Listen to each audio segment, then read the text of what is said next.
अस्सलामुअलैकुम, very very good morning to all of you. New Pakistan में खुशामदीद। मैं हूं आपके साथ Nabiha Ijaz Khan. Welcome to new Pakistan. मैं हूं अनवार खावर और हम अपने प्रोग्राम का आगाज हम आज करेंगे एक बार फिर से मौसम की सख्ती के हवाले से। नबीहा, बारिश हुई थी और लग ऐसा ये रहा था कि जो धुंध है उसके बादल छट चुके हैं, लेकिन आज फिर से हम देख रहे हैं कि जो धुंध है वो वापस आ गई है और सियासत के हवालों में भी धुंध वापस आई है, जो प्रोग्राम में आगे जाके डिस्कस भी करेंगे। धुंध से हटकर ऐसा कुछ वैसे लग रहा है, क्योंकि अभी अभी मैं सेलिना को स्कूल ड्रॉप करके आई और शाम का मंजर लग रहा है कि शाम के 5 या 6 बजे का मंजर। आसमान पे वो जो धुंध है वो नीचे से हटकर मेरे ख्याल से ऊपर काफी छाई हुई है और मौसम जो है ठंडा है खासा। और सियासत का मौसम, जैसे कि अनवार ने कहा, वो बिल्कुल ठंडा नहीं है। तो क्या गहमा गहमी है वो तो हम आपको बताएंगे, लेकिन आगाज करेंगे जरा नाश्तों से। और फेवरेट नाश्ता या स्नैक पंजाबियों का या मेरे ख्याल से हम सबका, अनवार कभी कुछ ना समझ में आ रही हो कि क्या खाना है, कमी होती है तो एक ही फेवरेट चीज होती है, चाय हो, रस हो, जिन्हें पापे भी कहा जाता है, जो गोल रस होते हैं।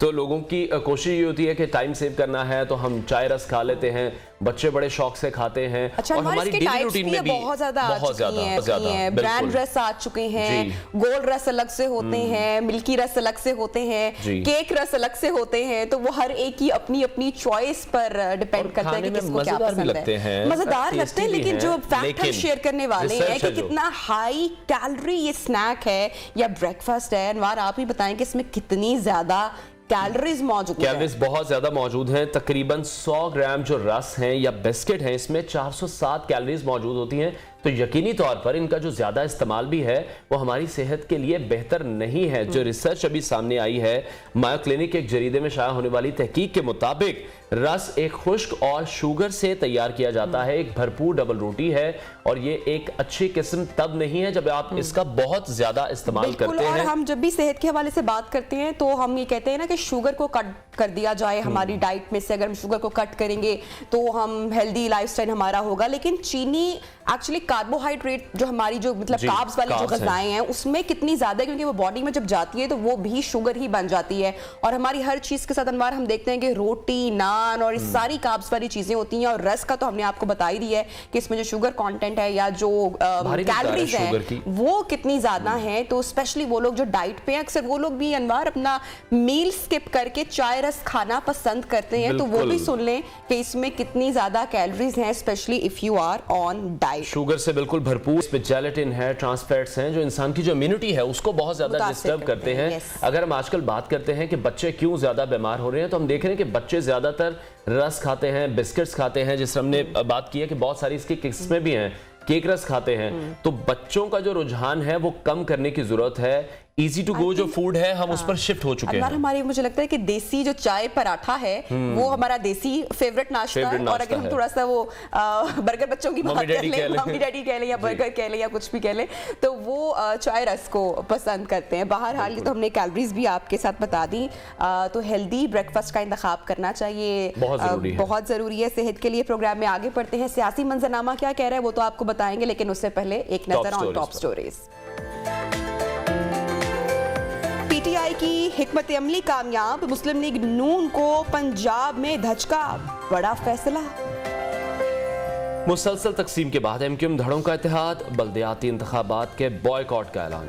आखिरी मार्का ग्रीन शर्ट्स ब्लैक कैप्स पर हमले के लिए तैयार। लाहौर के पहलवान बच्चे, देखने वाले भी हैरान। लैपटॉप की तलाश, मालिक गाड़ी समेत होटल में जा घुसा, वीडियो वायरल। तो नाजरीन, प्रोग्राम का आगाज करेंगे सियासी गहमा गहमी। पंजाब में सियासत 24 घंटों पर मुहित हो चुकी है। सियासतदानों को ना दिन में चैन है ना रात का आराम है। पंजाब में मुस्लिम लीग नून की हिकमत अमली मुकम्मल तौर पर नाकाम हो गई थी। परवेज इलाही ने जो सियासी शतरंज में एक बार फिर अनवार मुस्लिम लीग नून को मात दे दी है। बिल्कुल, जो हमारे पॉलिटिशियंस हैं बहुत ज्यादा मेहनती हो चुके हैं अपनी सियासत बचाने के लिए, कुर्सी बचाने के लिए और अपनी सियासत को चमकाने के लिए। तो उनके पास बहुत वक्त है, वो दिन रात हमें एक्टिव दिखाई दे रहे हैं, लेकिन सड़कों पर एक्टिव नहीं दिखाई देते हैं, लोगों के मसाइल हल करते दिखाई नहीं देते हैं। जो प्रायोरिटीज हैं वो इस वक्त कुछ और हैं, लेकिन जो गरीब आवाम है गरीब आदमी है वो इस वक्त पिस रहा है, आटे की किल्लत है, बिजली का बहरान है, जिस तरफ नजर डालते हैं मसाइल ही मसाइल हैं। लेकिन असल बात तो यह है कि पंजाब असेंबली का जो मुस्तकबिल है वो क्या होगा, सारा जोर सिर्फ पंजाब असेंबली तोड़ने और जोड़ने पर ही किया जा रहा है। और हम देख रहे हैं कि परवेज इलाही मुस्लिम लीग नून के मुखालिफ तो नजर आते हैं, लेकिन असेंबली तोड़ने के मामले पर जो उनके ख्यालात थे वो नून लीग के साथ ही दिखाई दे रहे हैं। बिल्कुल। और फवाद चौधरी ने प्रेस कॉन्फ्रेंस में दावा किया कि परवेज इलाही ने असेंबली तोड़ने की समरी पर दस्तखत कर दिए हैं। फिर ये खबर आई कि जो ये समरी है ये आज की नहीं बल्कि पहले की लिखी हुई है और सिर्फ तारीख आज डाली गई है। अच्छा, दूसरी जानब जो मोनिस इलाही हैं वो ट्विटर पर बड़ा सरगर्म है और उन्होंने कहा कि जो अगले वजीर आजम हैं वो हम इमरान खान को देख रहे हैं। समरी की जो उन्होंने कॉपी है फोटो वो भी शेयर की। बहरहाल पूरे मंजरनामे में फवाद चौधरी की भी स्टेटमेंट सामने आई है, वो क्या कह रहे हैं आपके साथ शेयर करते हैं।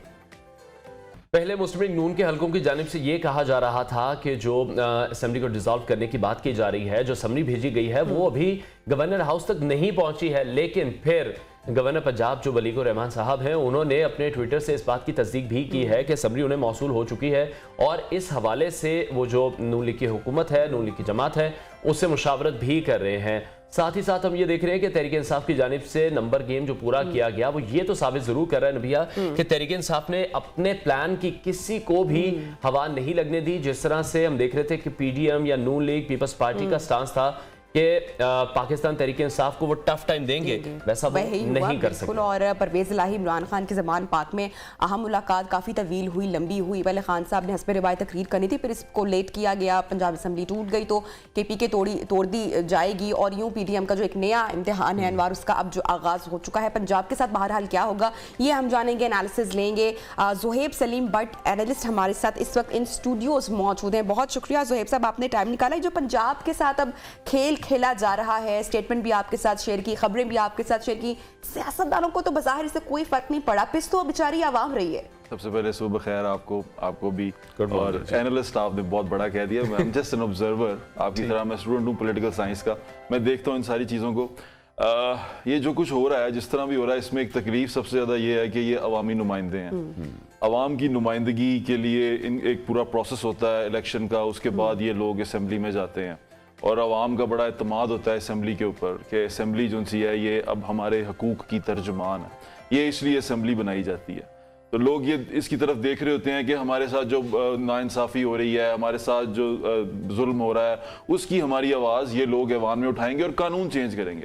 लेकिन यहाँ सारा कुछ उल्टा है। यहाँ एक आदमी के गिर्द पूरा मुल्क जो सा है वो घूम रहा है। वो कहते हैं कि निजात दहिंदा एक को बना लिया गया है और कहते हैं उसी के लिए सारा कुछ है। अब आप ये देखें कि हुकूमत किसकी है पंजाब में, पाकिस्तान तहरीक इंसाफ। हाँ जी, टेक्निकली पाकिस्तान तहरीक इंसाफ हुकूमत कर रही है। खैबर पख्तूनख्वा में कौन कर रहा है? पाकिस्तान तहरीक इंसाफ कर रही है। लेकिन असल में पावर में कौन नहीं है? इमरान खान नहीं है।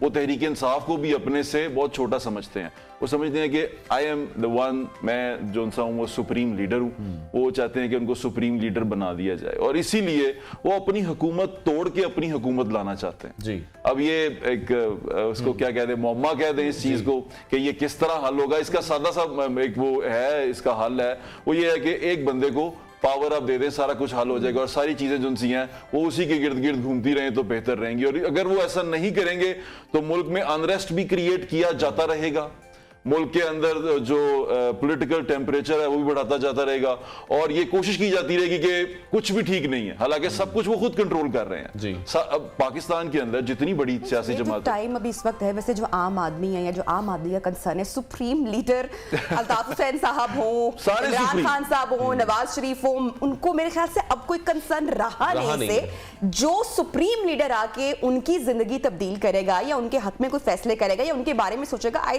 थिंक वो उसी को लीडर मानेंगे। तो प्लान तो कोई भी नहीं दे रहा इस वक्त, कोई भी सियासी जमात। पंजाब असेंबली आप देखें खेल रचा जा रहा है मुल्क के साथ। खान साहब ने कौन सा ऐसा प्लान दे दिया है, माशी प्लान दे दिया है, क्या वो रिलीफ देंगे? ऐसी तो कोई बात ही नहीं की जा रही है। ये सोशल मीडिया पे ज्यादा हाइप है, सड़क पे गली के अंदर इतनी हाइप नहीं है। लोग जो उनसे हैं वो वाकई नबीहा ठीक कह रही हैं, अपने जो उनसे मसाइल हैं उनमें बड़ी बुरी तरह फंस चुके हैं। और जिस तरह की आपने बात की कि पीडीएम जो सी है वो क्या कर रही है, पीडीएम भी फेल हो चुकी हुई है डिलीवर करने में, वो उस तरह डिलीवर नहीं कर पा रही जैसे डिलीवर करना चाहिए था। इसाक डार साहब का था कि बड़े जादूगर आएंगे, डॉलर का रेट नीचे गिर जाएगा और पता नहीं क्या तबाही मच जाएगी, मुल्क एकदम से निकल आएगा। डॉलर का जो जादू है वो भी चल नहीं सका। जिस तरह से आप कह रहे हैं कि सोशल मीडिया पर इस तरह बातें हैं या इमरान खान की पॉपुलैरिटी है, लेकिन सियासी मैदान में अगर देखें पाकिस्तान मुस्लिम लीग कितने सालों से, कितनी दहाइयों से हुकूमत कर रही है, पाकिस्तान पीपल्स पार्टी है, बड़े ज़ेरिक सियासतदान इनके पास मौजूद हैं, लेकिन खान साहब के आगे किसी का बस चलता नहीं दिखाई दे रहा। जिस तरह से उन्होंने परवेज इलाही को भी टैकल किया है, परवेज इलाही को सियासत सिखाई है, परवेज इलाही को जिस तरह से मैनेज किया है, उस पर क्या कहेंगे? खान साहब हारते तो कहीं नहीं दिखाई दे रहे। परवेज इलाही साहब के बड़े मोहतरम है, सीनियर सियासतदान है, उनके बारे में कहूंगा कि उनको सिर्फ इक़्तिदार चाहिए होता है, वो इक़्तिदार के पीछे जाते हैं। और अब उनके जो बेटे हैं मुनिस इलाही साहब, जो भी काबिल एहतराम है, बड़े वो खुद को वो समझते हैं कि इमरान खान की पॉपुलैरिटी किसी तरह वो ले लेंगे। और इसके लिए आपको वो वक्त याद होगा, शायद सुनने वालों को याद होगा, लेकिन जो नौजवान है उनको नहीं याद होगा, कि ये वही हैं जो कहा करते थे कि परवेज मुशर्रफ को 10 साल वर्दी में हम सदर और रख सकते हैं। ये वही लोग हैं, ये वही लोग हैं जो उनको भी ऐसा लीडर कहा करते थे, ऐसी क़यादत कहा करते थे जो कहीं पर नहीं है, जो ऐसी क़यादत शायद आसमान से उतरी है, अल्लाह माफ करे। तो वो ये सोचा करते थे। तो ये इमरान खान के बारे में भी यही कहते हैं, ये सिर्फ ना क्या कहते हैं 400 चाल का मेला है, जेड़ा जिदे मगर है मगर मगर टूरी जा रहे हैं। परवेज इलाही साहब के बारे में। और दूसरी बात जो आपने की इमरान खान की पॉपुलैरिटी की, पॉपुलैरिटी जो होती है ना वो रिलीफ से बड़ी कनेक्टेड होती है। जब आवाम सुकून में होगी ना तो वो सुकून से सोचेगी। अभी सुकून में नहीं है तो सोचने वाली तो बात ही कोई नहीं है। वो कहते हैं किसी तरह इससे जान छुड़वाओ।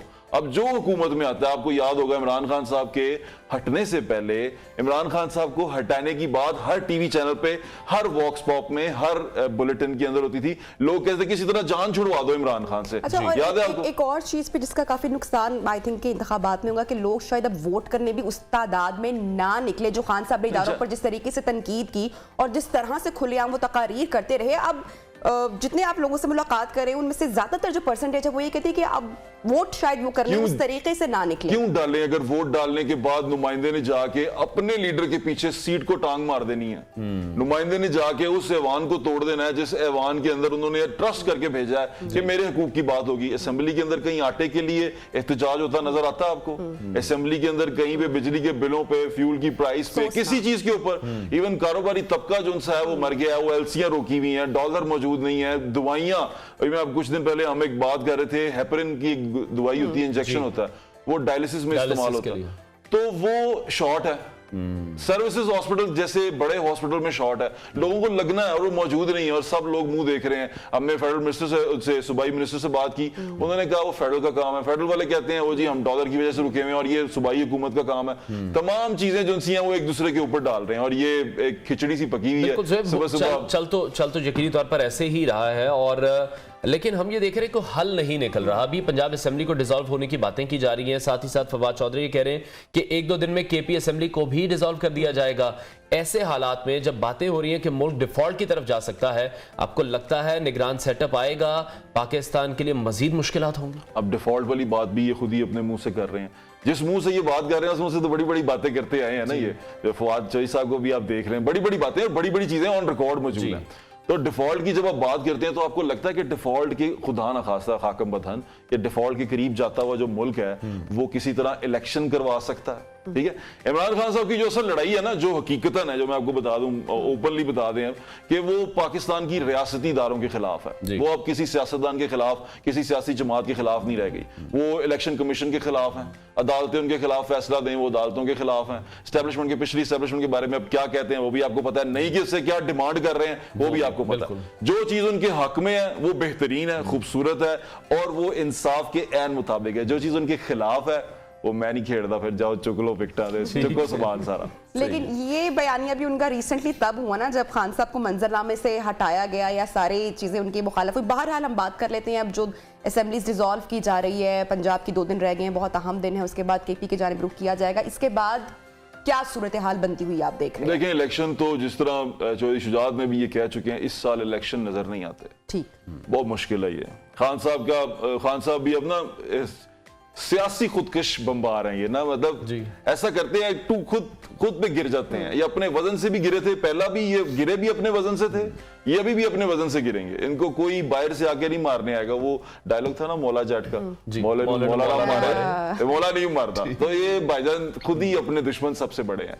ऐसे कोई कुछ नहीं इनको कोई कह सकता, लेकिन ये अपने आप अपने पैरों पे गुलाड़ी मारे बनता हुआ इमरान खान साहब को देख रहे हैं, आमिर खान बाद में कॉन्फिडेंस से वो तो बात करते हैं कि लोगों में भी अब वो ट्रस्ट लेवल नहीं रहा। आम आदमी जो है वो बड़ी दूर जा चुका हुआ है। खान साहब ने पिछली हुकूमत भी सारी इलेक्टेबल्स के सर पे बनाई थी, खुद तो शहरी इलाकों में बहुत ज्यादा है, लेकिन जो गांव देहात हैं, आपको याद है इनकी हुकूमत जाने से पहले डीएपी का रेट बढ़ गया था, और उस वक्त हमने ये चीख चीख के कह रहे थे कि गंदम का रेट बढ़ जाएगा, गंदम शॉर्ट हो जाएगी, लोग गंदम बीज नहीं रहे, गंदम मिलेगी नहीं, सैलाब आ गया और ज्यादा नुकसान हो गया, और अब हम गंदम बाहर से मंगवाने पे मजबूर है। लेकिन ज़ोएब हमने देखा जितने भी तज़किये किए जा रहे हैं, जैसे अभी हम भी बात कर रहे हैं कि खान साहब दोबारा से इक़्तिदार में नहीं आ सकेंगे, लेकिन 12 हम देख रहे हैं कि इमरान खान इन तमाम बातों को गलत साबित कर देते हैं। ज़िमनी इलेक्शन देखें, उसमें भी वो जीते हैं। परवेज इलाही के हवाले से बड़ा क्योस था, परवेज इलाही उनकी बात नहीं मानेंगे। अब ज़िमनी इलेक्शन अब जो होंगे, अब वो सिचुएशन डिफरेंट होगी। लेकिन जिस तरह से मुस्लिम लीग नून का तो लगा है ना कि सफाया ही कर दिया, मुस्लिम लीग नून को जिस तरह से वो काउंटर कर रहे हैं, और तमाम उनकी जो क़यादत है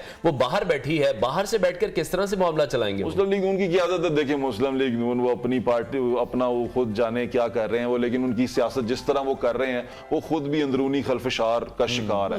उनके अंदर खुद बड़े सारे टेंशन चल रही हैं। वो छोटा भाई बड़ा भाई, वो आजकल टिकटॉक भी चाहता है ना, छोटे भाई बड़े भाई, तो छोटे भाई बड़े भाई में चीजें फंसी हुई हैं।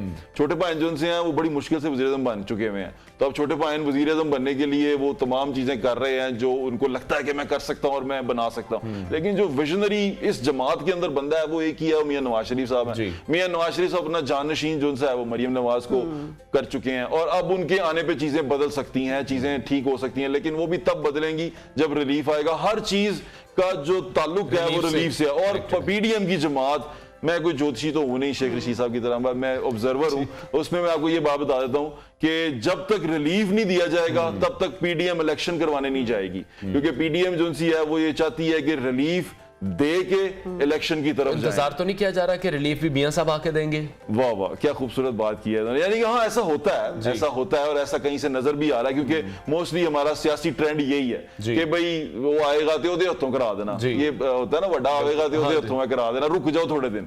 तो ऐसे भी हो सकता है कि ऐसा भी कोई प्लान हो, लेकिन ये जुड़ा हुआ है उससे कि रिलीफ से इलेक्शन जुड़े हुए हैं। रिलीफ नहीं मिलेगा तो इलेक्शन की तरफ नहीं जाएंगे। मियां मोहम्मद नवाज शरीफ की वतन वापसी के बाद एक जो मुल्क की सियासी मंजरनामा है वो कितना तब्दील होता हुआ हम देख रहे हैं, क्योंकि मरीम नवाज शरीफ साहिबा को भी हमने माजी में देखा है, जब ज़िमनी इंतखाबात के लिए उन्हें कैंपेन करवाई तो उन्होंने कहा कि वो भी फेल हुए, उस तरीके से वो नहीं हुआ।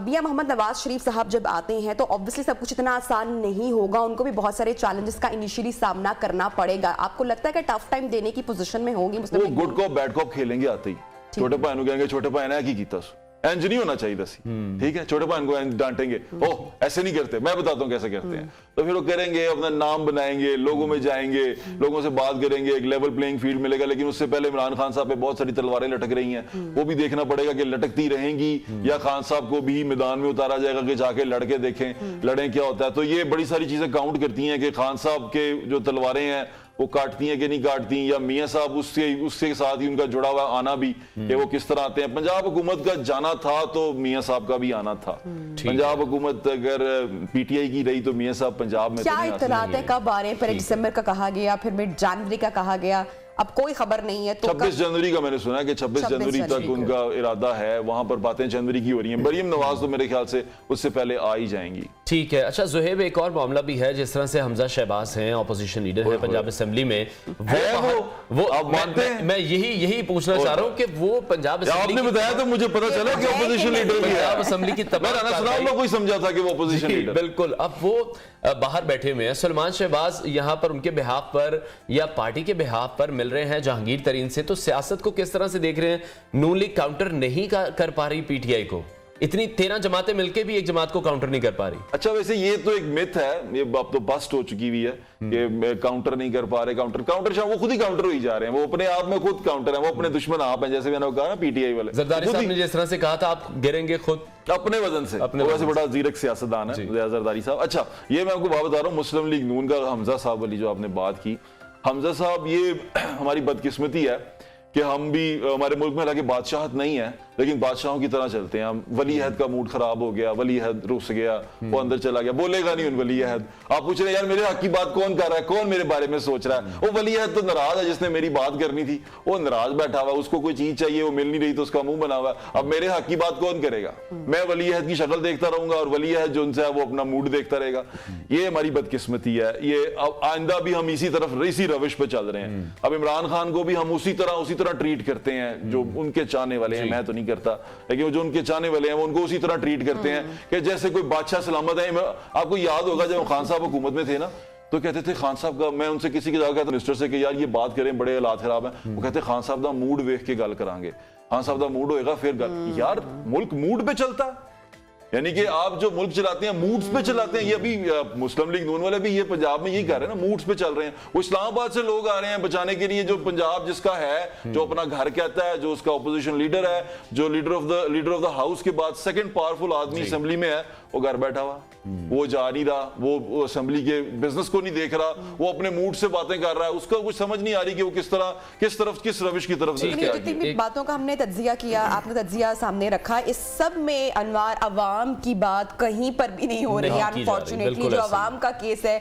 वो कोई भी नहीं लड़ रहा, वो कोई भी रिप्रेजेंट नहीं कर रहा। महंगाई की लहर आप देखें मुल्क में इतनी बढ़ चुकी है कि आम आदमी के लिए इस वक्त अपना बेसिक पूरा करना मुश्किल हो रहा है, लेकिन सिर्फ सियासत खेली जा रही है। अवाम बदला लेगी जब वोट लेने आएगी, यकीनी तौर पर जब वोट डालेंगे तो इस बार मेरा ख्याल है कि अब अवाम को भी देखना है कि कौन उनके हक के लिए है, कौन उनकी बात कर रहा है, तभी अपने जो वोट का भी इस्तेमाल है वो ठीक से करें। ब्रेक लेते हैं, ब्रेक के बाद आपको दोबारा ज्वाइन करेंगे। ज़ुहैब सलीम बटने में ज्वाइन किया हुआ था, आपका बहुत शुक्रिया। ब्रेक लेते हैं, स्टे विद अस।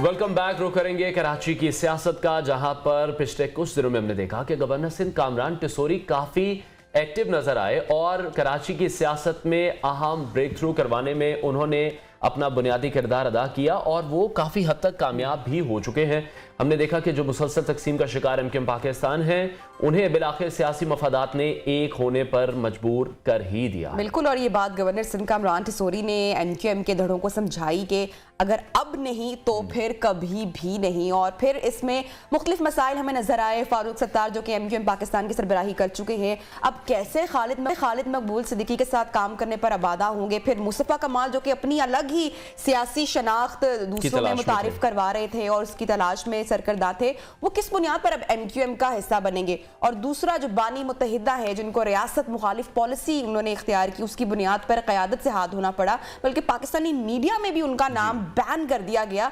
तो अब उनका क्या किरदार होगा। और यही सारे सवालात थे कि इन सवालों का जवाब ढूंढते ढूंढते एमक्यूएम किस तरीके से इकट्ठे होगी और फिर कराची वालों के लिए क्या किया जाएगा। जिस तरह से अभी आपने डिस्कस किया अल्ताफ हुसैन के हवाले से, तो यही कहा जा रहा है कि वो माजी का किस्सा है। लेकिन अगर हम पाकिस्तान के सियासी हालात देखते हैं, उसमें हम देखें पाकिस्तान मुस्लिम लीग नवाज है, पीपल्स पार्टी है, अगर ये मुश्तरका हुकूमत बना सकते हैं एक दूसरे पर इतनी तनकीद करने के बावजूद, जिस तरह की रावलरी थी मुस्लिम लीग नून की पाकिस्तान पीपल्स पार्टी की, और उसके बाद इमरान खान सियासी मफादात की खातिर परवेज इलाही को वजीर आला बना सकते हैं, जिन्हें वो पंजाब का सबसे बड़ा डाकू कहते थे, तो फिर तो यकीनी तौर पर कोई भी गुंजाइश पैदा की जा सकती है। और इस मौके पर जो एमक्यूएम के कन्वीनर खालिद मकबूल सिद्दीकी, उन्होंने कहा कि पाकिस्तान बनाया था और पाकिस्तान बचाएंगे, और कौम में मायूसी पैदा करने वालों को आज मायूसी होगी। कराची के जो मुआशी इंजन है, लेकिन कराची मुआशी इंजन है पाकिस्तान का, लेकिन इसे इसके असल वारिसों से छीनने का मंसूबा बनाया गया है। बिल्कुल, एमक्यूएम रहनुमाओं ने इस हवाले से मजीद क्या कहा है, पहले उनके बयानात सुनते हैं, फिर इसको मजीद डिस्कस करते हैं।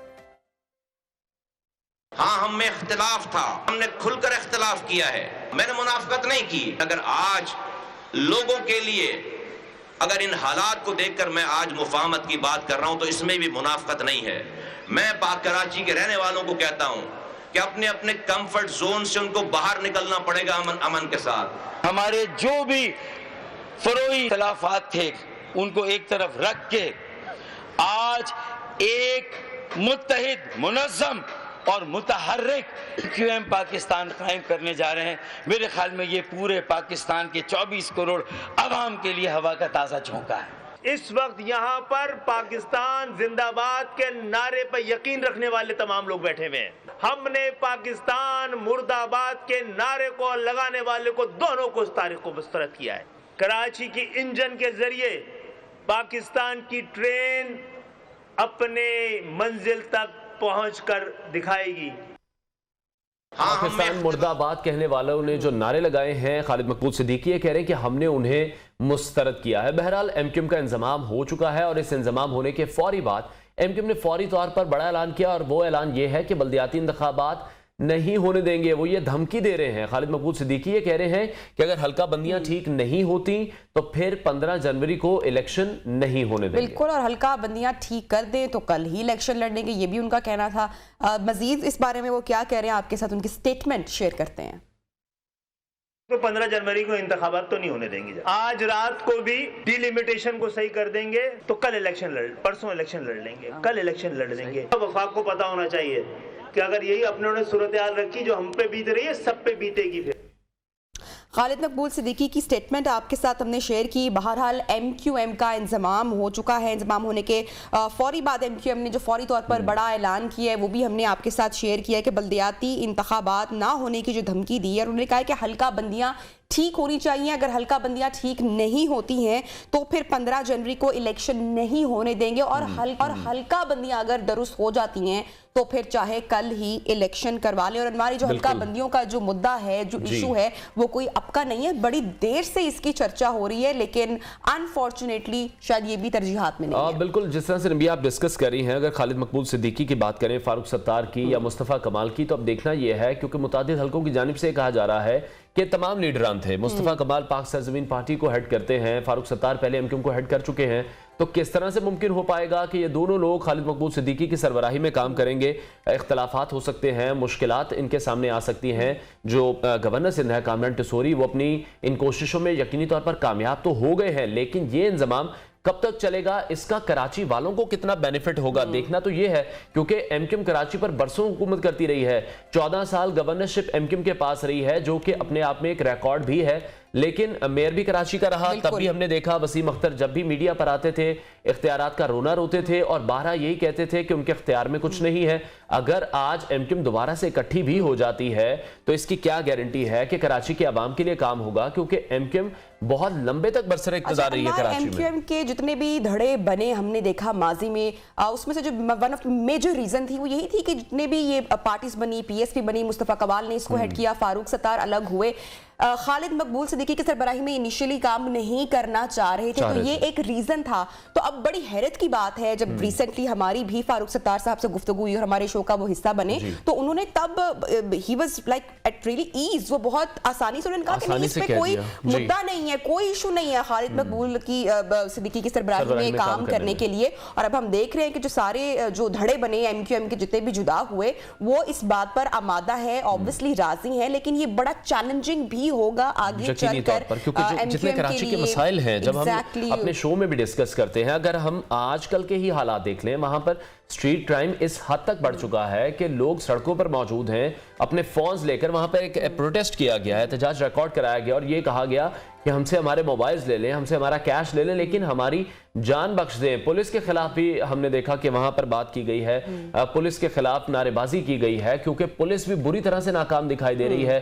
पानी माफिया, जो टैंकर माफिया है, वो वहां पर एक्टिव है, सड़कें वहां पर प्रॉपर नहीं है, लोड शेडिंग के वहां पर मसाइल हैं, कराची के जो मसाइल हैं वो हल होते तो नजर एक मसला यहाँ पर नहीं है। और इन सारे मसाइल को देखते हुए एमक्यूएम का यकजा होना, इकट्ठा होना, ये जो इंतजाम हुआ है, इसमें पार्टी के अंदर विद इन द पार्टी क्या चैलेंजेस हो सकते हैं, क्योंकि मुस्तफ़ा कमाल ही is very vocal, Farooq Sattar की एक अपनी जगह है, और ऐसे में कोई कॉन्फ्लिक्ट हुए बगैर पार्टी को ऑर्गेनाइज किए रखना और फिर कराची के मसले हल करना, वोट बैंक अपना दोबारा से उस तरीके से इंटैक्ट करना जो कि पहले धड़े बने हुए थे, ऑब्वियसली तो बहुत सारे मसले मसाइल भी हम उसमें देख रहे थे। तो अब किस तरह से होगा, जो दीगर मसाइल अभी इनिशियली हम जिस पर थिंक टैंक्स जो बात कर रहे हैं कि होंगे और challenging Surat hall with in the party भी हो सकती है, क्योंकि धड़े बनने की जो वजूहात हैं अब वो वजह खत्म होती हुई दिखाई दे रही है। और कराची कुछ हल्के नबिया ये भी डिस्कस कर रहे हैं कि जो इस वक्त एमक्यूएम को इकट्ठा किया जा रहा है वो पाकिस्तान तहरीक इंसाफ को काउंटर करने के लिए किया जा रहा है। रहा है, क्योंकि एमक्यूएम जब डिवाइड हो गई थी तो उनके वोट्स भी डिवाइड हो गए थे। अब वो यकजा होना चाह रहे हैं, अपनी सीट्स वापस लेना चाह रहे हैं। जिस तरह से 2018 में हमने देखा, 18 से पहले वो काफी पावरफुल थे, अभी वो ताकत एमक्यूएम के पास मौजूद नहीं है और पाकिस्तान तहरीक इंसाफ को टफ टाइम्स यकीनी तौर पर इस सिचुएशन के बाद मिल सकता है। और पीटीआई की जानिब से कहा गया है कि पाकिस्तान तहरीक इंसाफ को काउंटर करने के लिए ये इंतजाम किया जा रहा है। और अनवार, आपने ये इतना बड़ा पॉइंट रेस किया है, और अगर हम फैक्ट्स इसमें देखें, ज़िमनी इंतखाबात की बात करें और पाकिस्तान तहरीक इंसाफ के वोट्स हम देखें, और जितनी भी जमातें अभी एमक्यूएम की यकजा हुई हैं, इकट्ठी हुई हैं, अगर उनके वोट्स को देखा जाए तो वो पाकिस्तान तहरीक इंसाफ को बीट कर रही है इन एक्चुअल। तो जब अब ऑब्वियसली ये जमात एमक्यूएम एक मरतबा फिर से अब इकट्ठी हो चुकी है, तमाम जो टूटे हुए धड़े थे उन्होंने हाथ मिला लिया है, तो जो आने वाले इंतखाबात हैं उसमें पाकिस्तान तहरीक इंसाफ का तो यकीनी तौर पर तोड़ जो है वो हमें अब नजर आ रहा है। लेकिन जो कराची के मसाइल है हल होते नजर है यकीनी तौर पर। कराची को जो तरक्की करनी चाहिए वो अभी तक नहीं हुई, क्योंकि एमक्यूएम इकट्ठे होकर क्या करना चाहती है और ये इंजमाम मुस्तकबिल में इलेक्शन में कामयाबी की वजह तो बन जाता है, लेकिन क्या ये वहां के जो लोग हैं उनकी फलाह बहबूद में भी मजीद किरदार अदा कर सकेगा? कराची के लिए ये तमाम जमातें जो हैं ये मिलकर क्या करेंगी, देखना तो ये है। बिल्कुल। और अनवार, एक रिपोर्ट नाजरीन के साथ शेयर करते हैं, जब रिपोर्ट के बाद वापस आएंगे तो ऑब्वियसली जो कराची में 15 तारीख को इंतखाबात के हवाले से भी मजीद डिस्कशन करेंगे। लेकिन चूंकि हमने प्रोग्राम के आगाज में लाहौर के मौसम का तस्करा किया था, तो शहरे इक्तदार का मौसम, सियासी मौसम नहीं, वैसे जो मौसम है वो कैसा है, आम मौसम कैसा है, उस हवाले से आपके साथ रिपोर्ट शेयर करते हैं। को छोड़ देता है अक्सर खिजा के वक्त, खुद गर्जी ही कुछ ऐसी यहाँ हर शजर में। जब खिजा जर्द चेहरा लिए आन पहुँचे तो पत्ते शिद्दती सरमाई के खौफ से नारंगी लबादा ओढ़कर चार सू बिखर जाते हैं। पेड़ तशना लबी से रफ्ता रफ्ता सूख जाते हैं। खिजा का हम जैसे कुछ लोग उदास लोग, कुछ आशिक मिजाज लोग, उनके लिए खिजा का मौसम वैसे तो उदास होता है, लेकिन इस्लामाबाद में एज कम्पेयर टू इस्लामाबाद बहुत ही खूबसूरत एक वो व्यू आता है। खिजा जब जर्द पत्ते तैरते हुए बख्त की तेरगी का गुबार बढ़ाती है, जब ठंडी धूप दूर जाती हवा सियाह पड़ते पानियों और जर्द जर्द रास्तों में खो जाती है। आप देखेंगे आपको उदासी, गिरे हुए पत्ते, और जैसे ही आप गिरे हुए पत्तों को देखते हैं तो आप चेहरे देखते हैं और बहुत से आशिकों के चेहरे भी गिर जाते हैं, तो आपको वो देखने से एक उदासी महसूस होती है। धूप, सूरज, हवा या बस्तगी, खिजा का अपना कोई नहीं है। कुबाए बर्क उतारते शजर, उदास लम्हों की शादमानिया, जब धड़कनों की कपकपाहट को धूप मानूस सा लम्स लगे तब आहे पिघल कर मोम हो जाती है। खिजा के बारे में तो वैसे ही कहा जाता है कि ये क्या है, इसका मीनिंग ये है कि हर अरूज को ज़वाल है, और ये एक खूबसूरत शामें है जिसमें तन्हाई, उदासी और इसका मिला जुला तासुर मिलता है। कहीं आंसुओं का काफिला, कहीं जुगनुओं की कतार। कहते हैं उदासी भी जर्द मौसम का अक्स है, जो ज़हनो दिल की बोसीदा इमारत खसो खाशाक होकर सनसनाती हवाओं के साथ फिजा में गिरते पत्तों की मारन लगती है। मौसम मौसम आंखों को एक सपना याद रहा, सदिया जिसमें सिमट गई वो लम्हा याद रहा। खिजा उदासी, पुरस्रार खामोशी और फिक्र अंगेज गहराई भी, राहों में बिखरे सूखे पत्ते और सर्द हवाओं से इंसान पर दिलफरेब सहर तारी कर देती है। मौसम गुल पर खिजा का जोर चल जाता है, हर हंसी मंजर बहुत जल्दी बदल जाता है। जर्द रुतों का मौसम भी अजीब होता है, सर्द और खुश्क हवाओं से सहमे हुए सूखे पत्ते दरख्तों की बरहना होती शाखों पर अपनी बका की आखिरी जंग लड़ते नजर आते हैं। कैमरामैन सज्जाद मजीद के साथ शिराज अहमद शिराजी, नियो न्यूज़, इस्लामाबाद।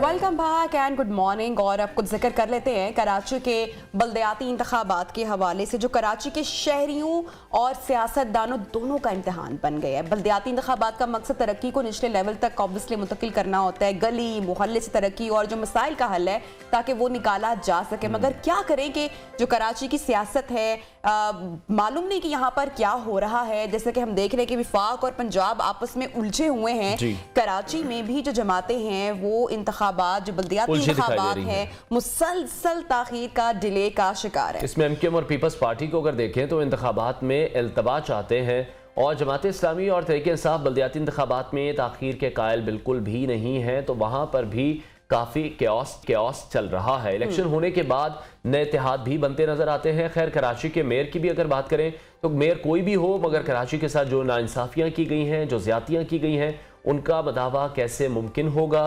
कराची के अवाम जो है वो अपने मुंतखब नुमाइंदे कब देखेंगे, कब उनको नुमाइंदे नसीब होंगे, उनके मसाइल हल होना शुरू होंगे। बल्दियाती इंतखाबात का मतलब ही ये है कि ग्रास रूट लेवल पर काम किया जाए, लोगों को जो इख्तियारात हैं वो मुंतकिल किए जाएं ताकि गली मोहल्लों से जो मसाइल हैं वो हल होना शुरू हो। बिल्कुल। और मेयर कोई भी हो, कराची शहर के काम होने चाहिए। और इस शहर के जो बासी हैं उनको पानी के जो टैंकर्स हैं, टैंकरों की बजाय नलों से पानी मिले, कुछ मुनासिब सी ट्रांसपोर्टेशन हो, गैर कानूनी तजावुज़ात हटाकर सड़कें कुशादा कर दी जाए। कराची के शहरी स्ट्रीट क्रिमिनल्स या स्ट्रीट क्राइम्स है जो पुलिस के हाथों ना लुटे, और कोई जवान जो सुबह निकले तो सलामत घर वापस लौटे, और जो बच्चा है या बच्चे किसी भी माँ का लाल है वो वापसी पर किसी खुले गटर में ना गिर जाए। ये वो सारी बातें हैं जो कराची में हो चुकी हैं, जो ये वाकयात हैं, जो मंजरकशी करने की हम कोशिश कर रहे हैं। ये एक्चुअली कराची के मसले मसाइल है जिन पर बात तो होती है और शुरू से होती आ रही, लेकिन इन मसले मसाइल का हल कभी नहीं निकला। बात के साथ सियासत ही हो रही है और होती आ रही है। अब लोग तो यही कह रहे हैं कि सियासतदान सियासत है, लेकिन अवाम को थोड़ा सा रिलीफ दें। अवाम के मसाइल जो जिन ऐवानों में उन्हें भेजा गया मुंतखब करके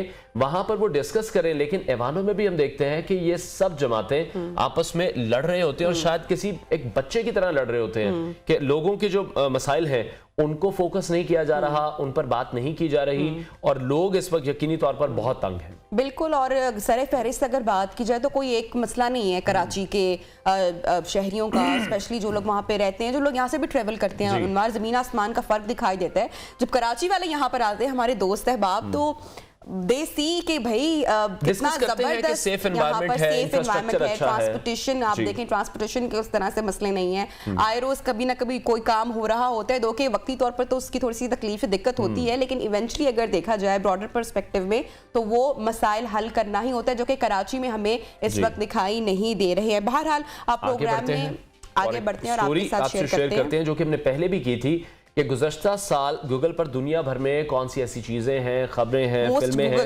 सेलिब्रिटीज़ हैं और जो गाने हैं वो कौन से सर्च किए गए हैं। तो उसमें हमने आपको ये बताया था कि साल 2022 की अगर बात करें तो पाकिस्तानी जो गाना सबका ऑल टाइम फेवरेट पसूड़ी है वो दुनिया भर में सबसे ज़्यादा दूसरे नंबर पर सर्च किया गया है और 450 करोड़ से जायद इस पर व्यूज भी आ चुके हैं। अमेजिंग। अच्छा, जिक्र करना, अप्रिशिएट करना अली सेठी को यहाँ पे आई थिंक बहुत ही कमाल का काम करते हैं, लेकिन बहुत ही कमाल का करते हैं। Pasoori, he is very selective and he is very good, he is brilliant.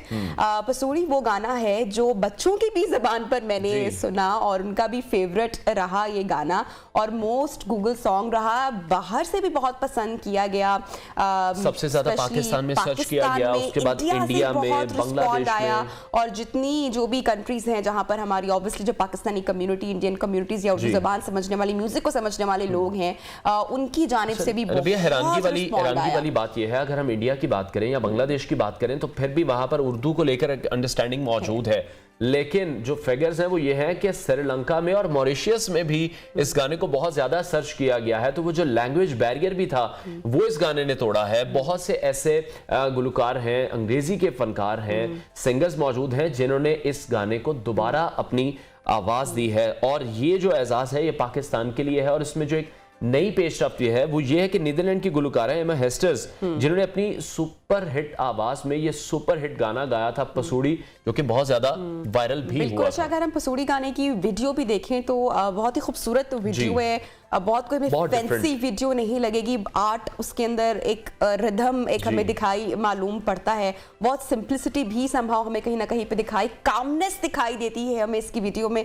तो वीडियो प्लस सिंगिंग, कंपोजिशन, अच्छा श्रेया गिल को भी यहाँ पे अप्रिशिएट करना मेरे ख्याल से इक्वली बनता है, उनकी वो जो खूबसूरत आवाज है, बहुत सारी अप्रिसिएशन उनको भी मिली है, तो ऑब्वियसली बहुत जबरदस्त ये डुएट रहा। और अभी जो एमा हेस्टर्स ने अपनी सुरीली आवाज में गाना गुनगुनाया था, उसकी वीडियो पाकिस्तान में नीदरलैंड के सिफारत खाने ने अपने ऑफिशियल फेसबुक जो उनका अकाउंट है वहां से शेयर की है। सिफारत खाने से शेयर की गई पोस्ट में यह भी कहा गया है कि 2023 के आगाज के लिए इससे बेहतर और क्या चीज होगी, तो पाकिस्तान के लिए बड़ी अच्छी चीज है। रमावर्स पाकिस्तान और नीदरलैंड्स ने जो अपने दो तरफा ताल्लुकात थे उसकी 75वीं सालगिरह भी मनाई। और अभी डच सिफारत खाने ने यह भी कहा है कि अगर पाकिस्तानी जो गुलकार हैं वो कोई डच गीत गाते हैं तो वो हमें भेजें। बिल्कुल ऐसे ही है। और श्रेया गिल जो है वो एक मरतबा फिर से खबरों में, अब वो रिसेंट एक गाना आया, उसकी भी वीडियो सुकून की बहुत पसंद की गई, कमाल की वीडियो थी, गाना भी बहुत खूबसूरत रहा। जो गाना एमा हेस्टर्स ने गाया है वो अपने नाज़रीन से पहले शेयर करते हैं। दोनों वीडियोस कमाल, अनवार दोनों कंप्लीट जस्टिस किया है। दूसरी वीडियो में भी इंसाफ हुआ गाने के साथ। इतनी खूबसूरत उर्दू एमा ने जो उसमें गाना गाया है, ऐसा लग नहीं रहा थोड़ा था। बना दे, मजा आया उसको सुनने का। एग्जैक्टली हमें तो सुनने का बहुत मजा आ रहा है। वो टच है उनकी लैंग्वेज का, वो उसमें मौजूद था। और इस गाने को भी फिर बड़ा पसंद किया गया, वायरल हुआ ये गाना भी सोशल मीडिया पर हमने देखा। बसूड़ी कितनी ही देर ट्रेंडिंग में रहा है, 2022 में मोस्ट सर्च गाना ये रहा है। और इस गाने को लेकर कुछ लोगों ने जब इसको दोबारा से गुनगुनाया वो भी फेमस हो गए। बिल्कुल। और इसके साथ ही ये प्रोग्राम में बढ़ते हैं हमारा ब्रेक की जानिब। ब्रेक के बाद हेडलाइंस के बाद आपको ज्वाइन करेंगे, साथ रहिए।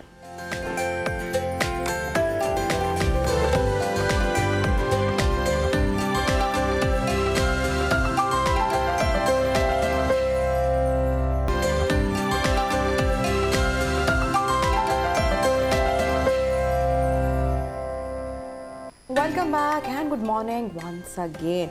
अनवार इस्लाम में गुस्से को हराम करार दिया गया है। अच्छा, मैं कल ही इत्तेफाक से, अब चूंकि बच्चे घर पे होते हैं तो समटाइम माएँ जो है अपना टेम्पर लूज कर जाती हैं। सो आई वेंट टू गूगल और मैंने सर्च करना शुरू किया कि गुस्सा ठंडा करने की कौन सी टिप्स हैं या क्या चीज़ें हैं। तो वही जो हम पढ़ते आ रहे हैं या जानते हैं, सुनते आ रहे हैं कि भाई ठंडा पानी पीना चाहिए, खड़े हैं तो बैठ जाएं, बैठे हैं तो खड़े हो जाएं, जी डीप ब्रीथ, और 1 से लेकर 10 तक काउंट करें। लेकिन देखा कि गुस्सा इतनी बुरी चीज़ है कि जब ये आ जाए तो इंसान अपना आपा उसे बाहर खो बैठता है। और इसी तरह का एक वाकया पेश आया है जहां पर चाइना में शंघाई में जहां पर एक शख्स ने होटल के अंदर ही अपनी गाड़ी बर्स्ट कर दी है और होटल के जो एंट्रेंस के शीशे थे वो टूट गए हैं। ये मनाजिर आपके साथ शेयर कर रहे हैं जहां पर वो बड़ी तेज रफ्तारी में लॉबी के अंदर ही गाड़ी ले गए। लॉबी के अंदर बहुत गुस्सा था उन्हें किसी चीज का, और कहा यह जा रहा है कि होटल इंतजामिया ने उनका लैपटॉप घुमा दिया था और उनके बहुत ही अहम डॉक्यूमेंट्स उसमें मौजूद थे,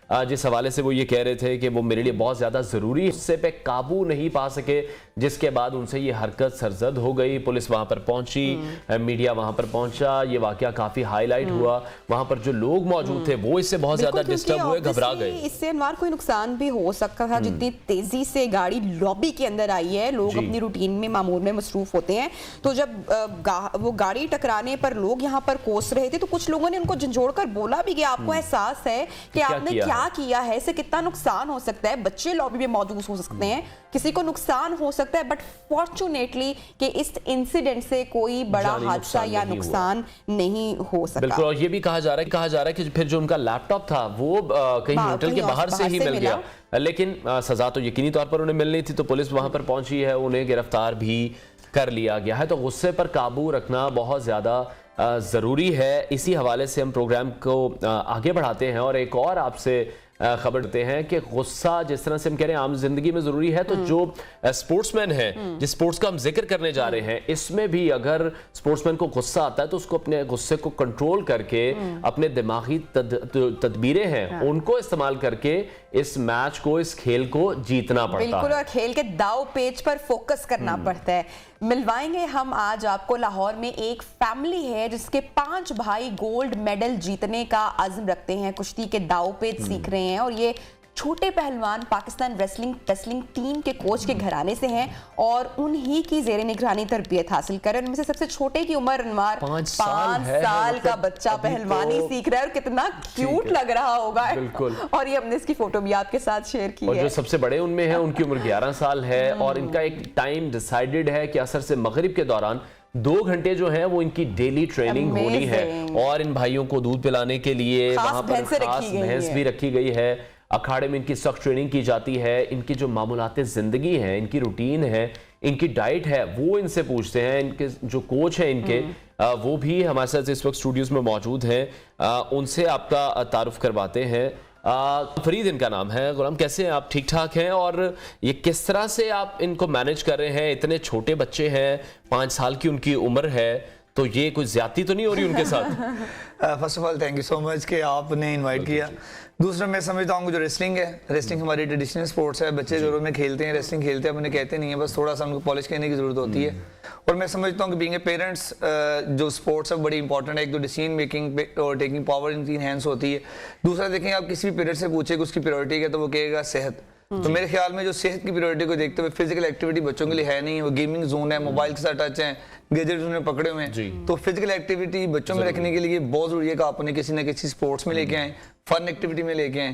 तो बच्चों के साथ फन एक्टिविटी में रेसिंग स्टार्ट की है, रिजल्ट बड़े आउटस्टैंडिंग मिले, तो मैंने कहा चले इन्हें। क्या बात है, इतना इनिशियली अगर बच्चों को किसी भी चीज की तरबियत दी जाएगी, ट्रेनिंग प्रॉपर दी जाएगी, तो आई एम श्योर कि जो उसके जो रिजल्ट्स हैं वो बहुत ही अमेजिंग होंगे। हसनैन भी हमारे साथ मौजूद हैं, जिनका मैंने खासा गालिबन हमने जिक्र किया कि जो 11 साल का सबसे जो बड़ा बच्चा है, फिर बाकी जो है वो छोटे हैं।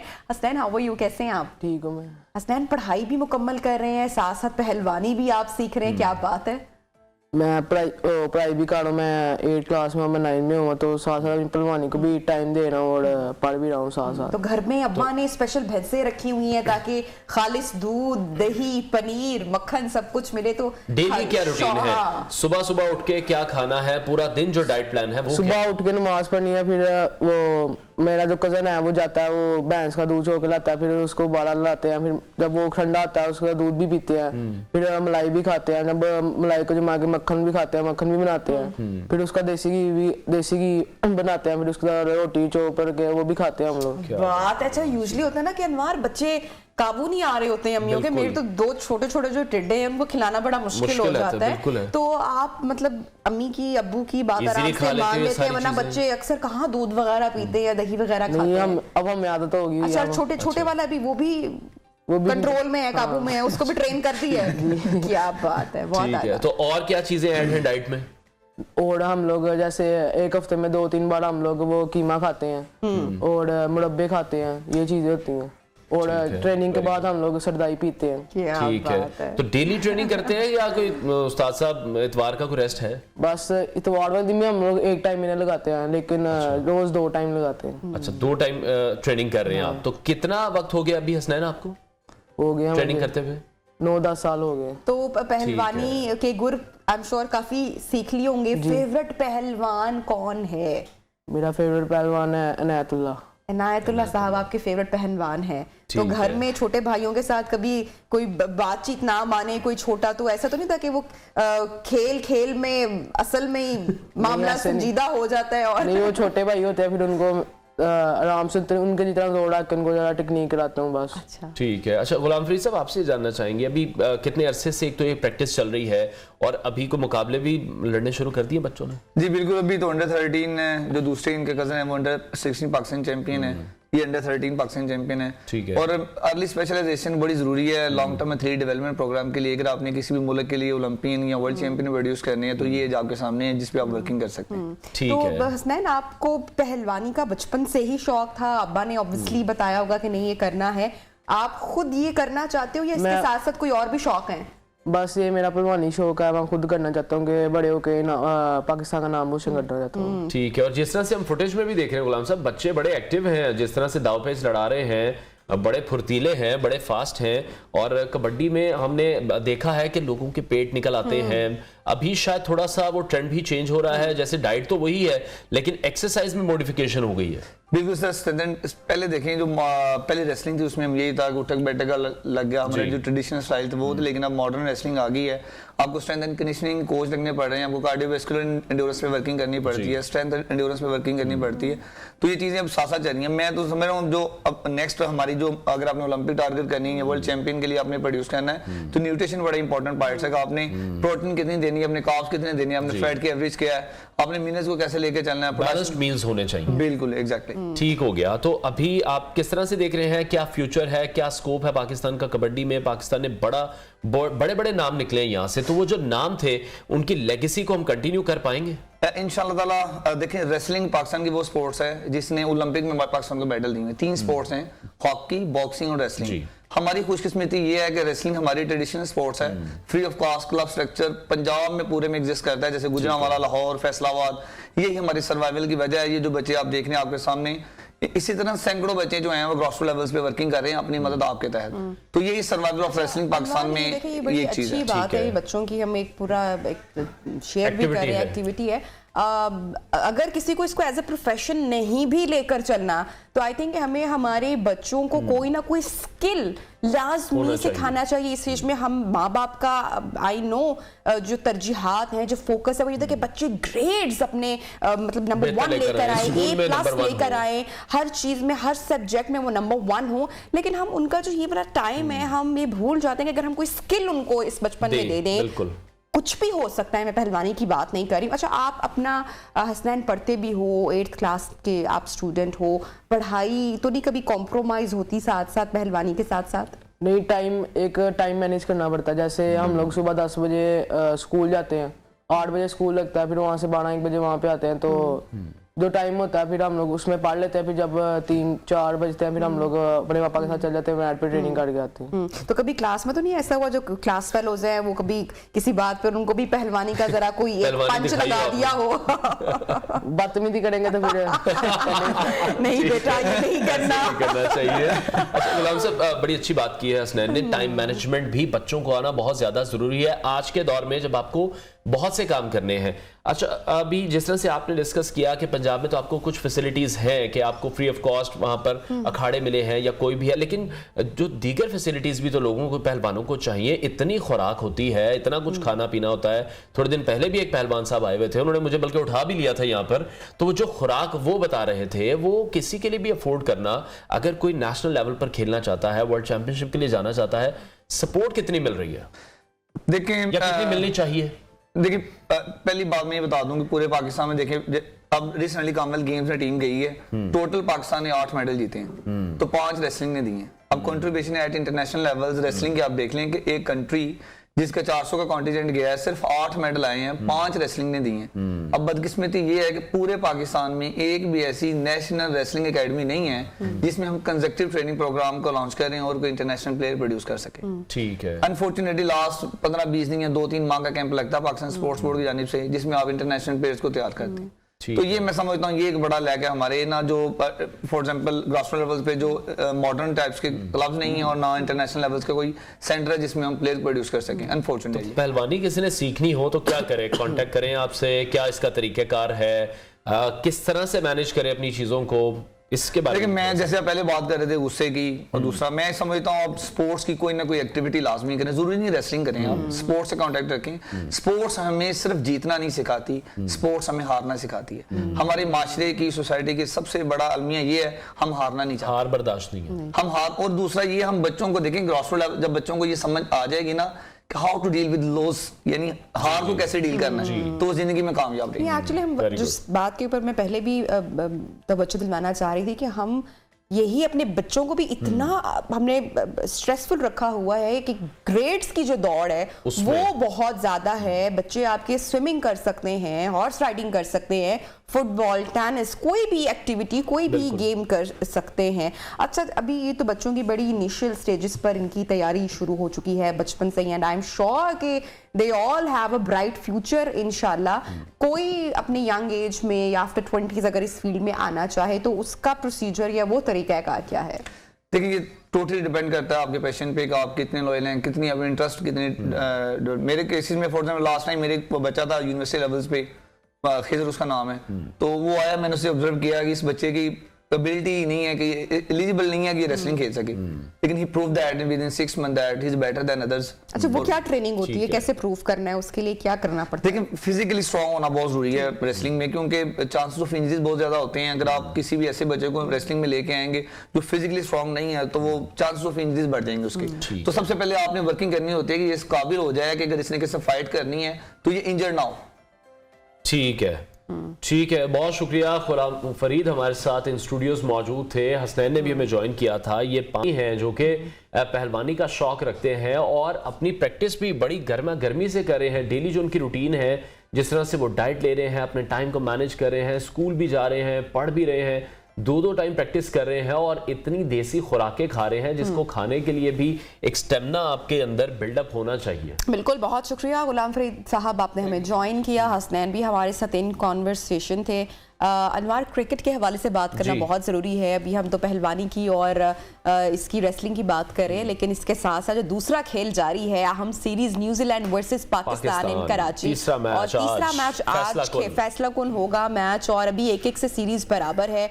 सो best wishes to green shirts. आखिरी फैसला कुन मार्का, तैयारी भरपूर है। क्या स्ट्रैटेजी, क्या हिकमत अमली आज होगी, ये देखना है। बाबर आजम के अगर लास्ट मैच के परफॉर्मेंस की बात की जाए तो he scored 79 which was a good ad, लेकिन जो बाकी खिलाड़ी हैं वो उनका साथ उस तरीके से नहीं है। टेस्ट क्रिकेटर तनवीर अहमद ने ज्वाइन किया, उनसे मजीद गुफ्तगू करेंगे। तनवीर साहब, बहुत शुक्रिया आपके वक्त के लिए। पाकिस्तानी टीम पहला मैच बहुत अच्छा खेली, दूसरे मैच में न्यूजीलैंड बहुत ज्यादा अच्छा खेली, तीसरा मैच आप क्या देख रहे हैं? क्या स्ट्रेटेजी हो पाकिस्तान की कि पाकिस्तान को ये सीरीज जीतनी है? देखें, बात ये है कि जिस तरीके से पिच ने बिहेव किया उस हिसाब से आई थिंक अंदाजा नहीं था कि इतना ज्यादा बॉल ब्रेक होगा। अगर हम पहला मैच देखें उससे शायद कुछ कैप्टन ये सोच सकते थे कि हम मुश्किल ना हो जाए अगर सेकंड हम बैटिंग करें। उसकी वजह से आप देखें जो विलियमसन ने एक फैसला किया वो बड़ा जबरदस्त किया। अमूमन पाकिस्तान में जो भी टीम टॉस जीतती है वो पहले फील्डिंग करती है, क्योंकि उनके ये पता है कि जो रन्स है चेज बड़े जबरदस्त होते हैं। वो जो उन्होंने फैसला किया उससे एक वो उनको आइडिया होगा कि हम आराम से पाकिस्तान टीम को पकड़ सकते हैं। लेकिन पाकिस्तान टीम ने पकड़ लिया था पाकिस्तान को जब बड़े जल्दी आउट हुए न्यूजीलैंड के। लेकिन उसके बाद जो 261 रन किए वो मेरे ख्याल में उससे ज्यादा रन करवा दिए इस पिच के हिसाब से जहां पे बॉल इतना ज्यादा ब्रेक हो रहा था। अच्छा, ठीक है। बाबर आजम पर जो लास्ट मैच पर तनकीद हुई, आप समझते हैं कि वो जायज थी या आप समझते हैं कि नहीं होनी चाहिए थी? फिर मोहम्मद नवाज के हवाले से भी मैं जानना चाहूंगी, आपको लगता है आज के मैच में वो क्लिक करेंगे दोबारा? नहीं, मैं ये समझता हूं कि जिस लड़के की फॉर्म अच्छी होती है, जो परफॉर्म करता है, उसको फिर कोशिश करनी चाहिए हर मैच में परफॉर्म करे।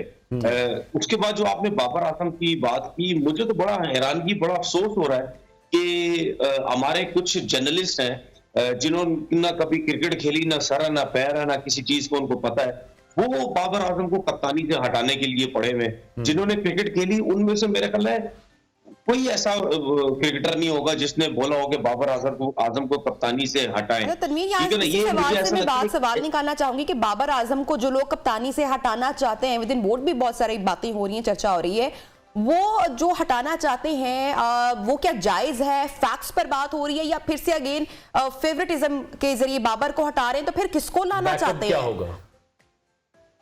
नहीं, बात ये है कि वो लोग जो लोग हैं वो मेरे ख्याल में एजेंडे पे काम कर रहे हैं। ठीक है, उनको किसी ने बोला गया है कि भाई इसको कप्तानी से हटाने की बात करो, इसीलिए आपने देखा प्रेस कॉन्फ्रेंस पे भी वो इसी किस्म की सवालात करते हैं, बात करते हैं, क्योंकि जाहिर सी बात है उनका मकसद ही यही है। उनको किसी चीज की समझ तो है नहीं, वो इसी तरह एजेंडे पे काम करके अपने आप को जगाने की कोशिश करते हैं। उसके बाद मैं नजम सेठी साहब से एक रिक्वेस्ट करता हूं कि भाई आप भी मीडिया के बंदे हैं, आप भी मीडिया में काम कर चुके हैं, ऐसे जर्नलिस्ट को शटअप कॉल दें जिस किस्म के ये सवालात आपके क्रिकेटर से कर रहे हैं, जिनके पीछे एक एजेंडा लगा हुआ है। पाकिस्तान क्रिकेट क्या वर्ल्ड क्रिकेट में इस टाइम सबसे बेस्ट प्लेयर बाबर आजम है। और जो ये लोग कहते हैं ना कि ये स्लो खेलता है, ये ऐसे खेलता है, भाई अगर ये स्लो खेलता है तो और क्या हमें चाहिए?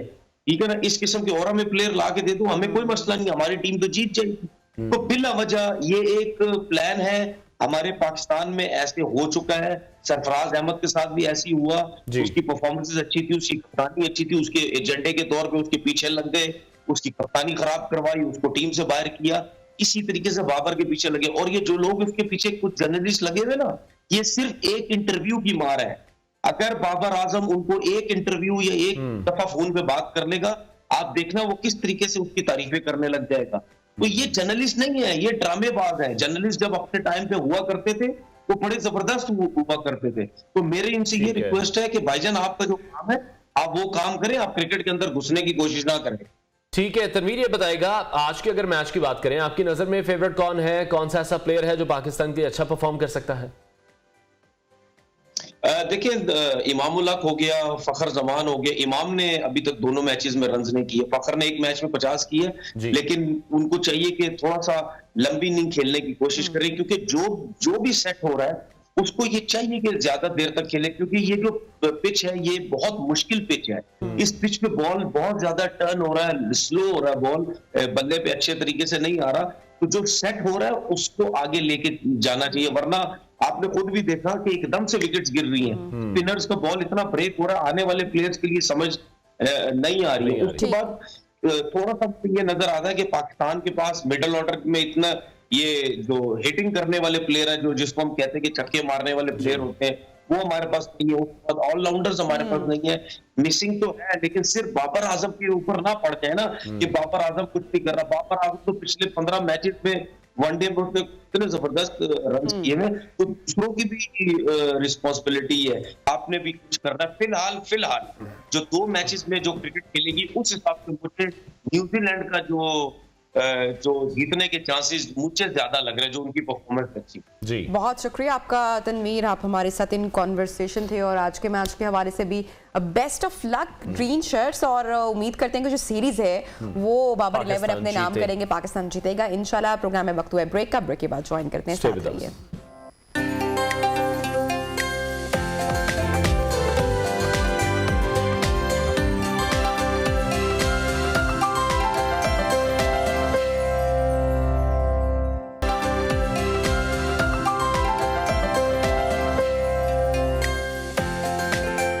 वेलकम बैक नाजरीन। लाहौर में होने जा रही है प्रॉपर्टी एंड लिविंग एक्सपो लैंडस्टार के इश्तराक से, और 13, 14, 15 जनवरी आज इसका पहला दिन है। हम पहले भी अपने शो में डिस्कस कर चुके हैं कि रियल एस्टेट से रिलेटेड जितनी भी चीज़ें हैं, सिर्फ यही नहीं है कि आपने प्लॉट खरीदना है, अगर आपने घर भी बनाना है तो वहाँ पर तमाम इंडस्ट्रीज मौजूद होंगी जो कि आपको गाइड करेंगे, आपको इन्फॉर्मेशन देंगे, और वहाँ पर तमाम जो सोसाइटीज़ हैं जो इसमें एक हिस्सा ले रही हैं, वहाँ पर उनके ऑनर्स भी मौजूद होंगे, उनसे आप डायरेक्ट मुलाकात कर सकते हैं।